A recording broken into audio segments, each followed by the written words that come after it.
Food Wars was a pretty good series, but lots of fans of Food Wars aren't really fans of Season 5.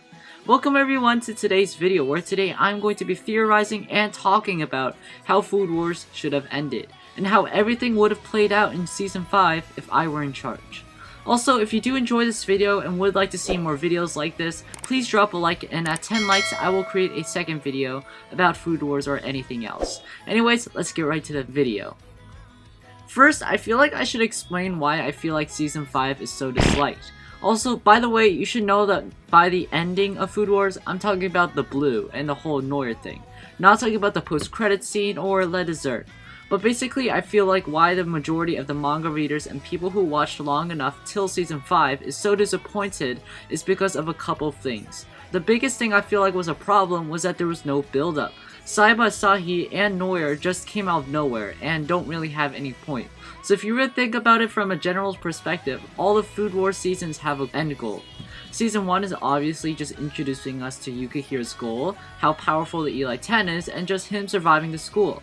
Season 2 I feel like is more shows us of Yukihira training and stuff. Now Season 3, my personal favorite season, shows him actually starting to challenge the Eli 10, like the spicy challenge arc with Kuga and the other intense arcs including the autumn elections. Then out of nowhere we get introduced to Nakira Azami and Central, where they did just get introduced out of the blue, but with all the backstory it kinda makes sense why they are here. And then finally, Yukihira gets to fight head on with the Eli 10 in the promotion exams arc. And for Season 4, Souma finally gets a chance to have a 2v2 battle with the top of Totsuki. The way Erina and Souma were cooperating and cooking, everyone could feel that all of the training, all the Shokugekis, all the arcs previous to this, comes to this moment. Aishi, which is Tsukusuga, I didn't know his last name was Aishi, and Rindo create a heated match against Yukihira and Nakiri. We're the peak of the series, the final boss battle, was just... And there's a nice ending and all where Erina becomes the new director and Yukihira accomplishing his dream.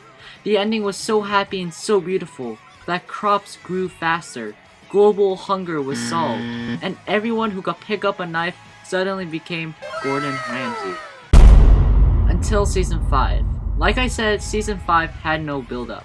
There weren't really any problems left in the story for Polar Store Dormitory and others to tackle. I mean, Yukihira completed his goal, Asami is gone, etc. But since they needed to make a fifth story, they introduced a whole new character who quite literally came out of nowhere, since the only thing we really know about him is that he used to learn cooking from Joichiro.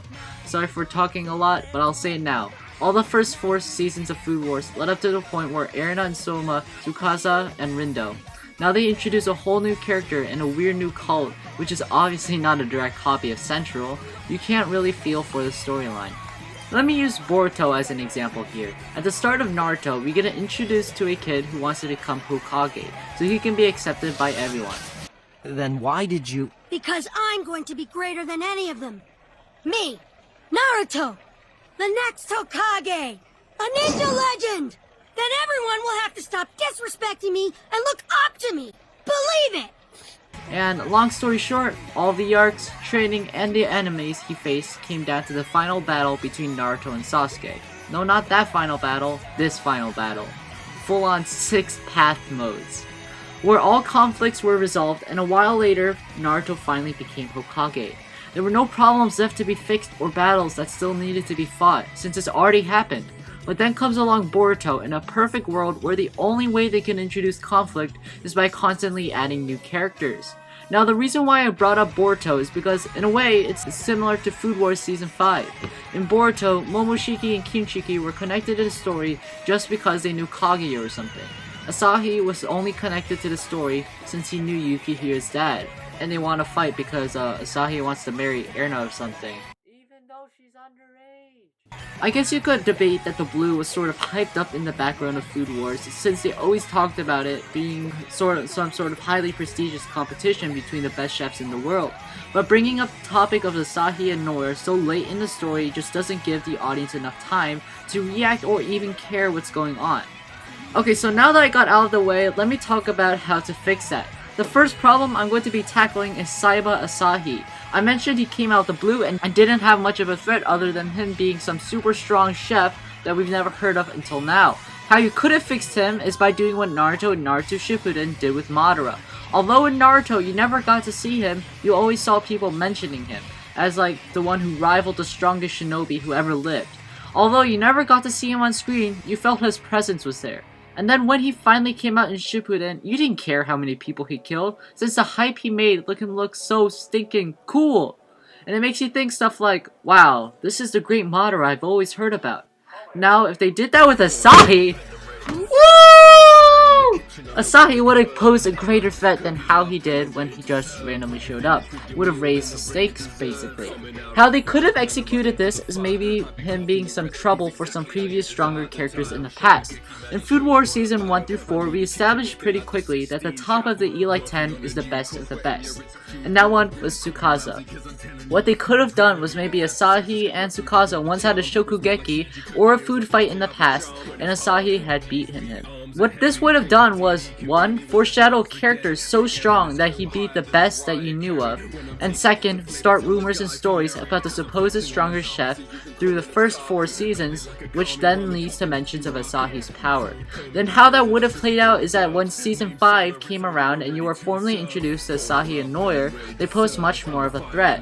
Then to raise the stakes even more, Asahi would reveal his last name as Saiba, which is one of Yukihira's battle, which would obviously make Souma very mad. Now with just that little simple build-up, the battle between Asahi and Yukihira would be more meaningful, being as if the final battle of the Team Shokugeki was merely a stepping stone for this one.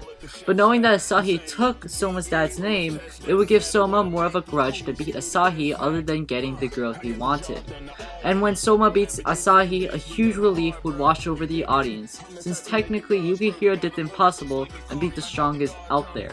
Which, the strongest out there, like I said before, was starting to be built up ever since we were introduced to the Elite 10. No, I don't really know what to do with Noir. I feel like they were just fine just being some backup crew of Asahi, but maybe how to make their defeats more impactful is just like the build-up of Asahi.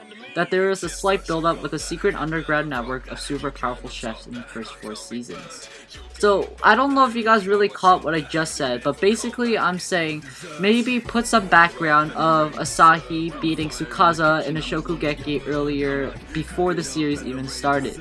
This would make a lot of rumors and would give us more hints about the supposed underground chef who defeated the best.